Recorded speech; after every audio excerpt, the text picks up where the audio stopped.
रविवार का दिन सूर्य देव को समर्पित है।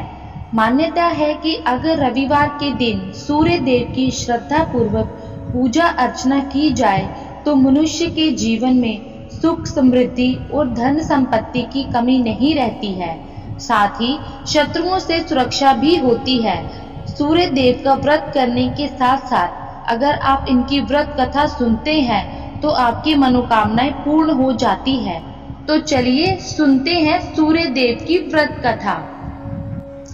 प्राचीन काल की बात है, एक बुढ़िया थी जो नियमित तौर पर रविवार के दिन सूर्य उदय से पूर्व उठकर नित्य कर्मों से निर्वृत्त होकर अपने आंगन को गोबर से लीपती थी जिससे वो स्वच्छ हो सके। इसके बाद वो सूर्य देव की पूजा अर्चना करती थी, साथ ही रविवार की व्रत कथा भी सुनती थी। इस दिन वो एक समय भोजन करती थी और उसे पहले सूर्य देव को भोग भी लगाती थी। सूर्य देव उस बुढ़िया से बेहद प्रसन्न थे। यही कारण था कि उसे किसी भी तरह का कष्ट नहीं था और वो धन धान्य से परिपूर्ण थी। जब उसकी पड़ोसन ने देखा कि वो बहुत सुखी है तो वो उसे जलने लगी। बुढ़िया के घर में गाय नहीं थी, इसलिए वो अपनी पड़ोसन के आंगन से गोबर लाती थी क्योंकि उसके यहाँ गाय बंधी रहती थी। पड़ोसन ने बुढ़िया को परेशान करने के लिए कुछ सोचकर गाय को घर के अंदर बांध दिया। अगले रविवार बुढ़िया को आंगन लीपने के लिए बुढ़िया को गोबर नहीं मिला। इसी के चलते उसने सूर्य देवता को भोग भी नहीं लगाया, साथ ही खुद भी भोजन नहीं किया और पूरे दिन भूखी प्यासी रही और फिर सो गई। अगले दिन जब वो सोकर उठी तो उसने देखा कि उसके आंगन में एक सुंदर गाय और एक बछड़ा बंधा था। बुढ़िया गाय को देखकर हैरान रह गई। उसने गाय को चारा खिलाया। वही उसकी पड़ोसन बुढ़िया के आंगन में बंधी सुंदर गाय और बछड़े को देखकर और ज्यादा जलने लगी।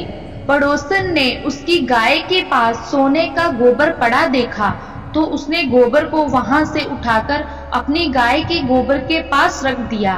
सोने के गोबर से पड़ोसन कुछ ही दिन में धनवान हो गई। ये कई दिन तक चलता रहा। कई दिनों तक बुढ़िया को सोने के गोबर के बारे में कुछ पता नहीं था। ऐसे में बुढ़िया पहले की तरह ही सूर्य देव का व्रत करती रही, साथ ही कथा भी सुनती रही। इसके बाद जिस दिन सूर्य देव को पड़ोसन की चालाकी का पता चला तब उन्होंने तेज आंधी चला दी। तेज आंधी को देखकर बुढ़िया ने अपनी गाय को अंदर बांध दिया। अगले दिन जब बुढ़िया उठी तो उसने सोने का गोबर देखा, तब उसे बेहद आश्चर्य हुआ। तब से उसने गाय को घर के अंदर ही बांधा। कुछ दिन में ही बुढ़िया बहुत धनी हो गई। बुढ़िया की सुखी और धनी स्थिति देख पड़ोसन और जलने लगी। पड़ोसन ने अपने पति को समझा बुझाकर उसे नगर के राजा के पास भेजा। जब राजा ने उस सुंदर गाय को देखा तो वो बहुत खुश हुआ। सोने के गोबर को देखकर तो उसकी खुशी का ठिकाना ही ना रहा। गाय को नगर के राजा के पास भेज दिया। सुंदर गाय को देखकर राजा बहुत खुश हुआ। सुबह जब राजा ने सोने का गोबर देखा तो उसको बहुत आश्चर्य हुआ।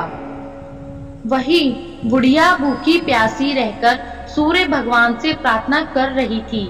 सूर्य देव को उस पर करुणा आई। उसी रात सूर्य देव राजा के सपने में आए और उससे कहा कि हे राजन, बुढ़िया की गाय व बछड़ा तुरंत वापस कर दो। अगर ऐसा नहीं किया तो तुम पर परेशानियों का पहाड़ टूट पड़ेगा। सूर्य देव के सपने ने राजा को बुरी तरह से डरा दिया। इसके बाद राजा ने बुढ़िया को गाय और उसका बछड़ा लौटा दिया। राजा ने बुढ़िया को ढेर सारा धन दिया और क्षमा मांगी।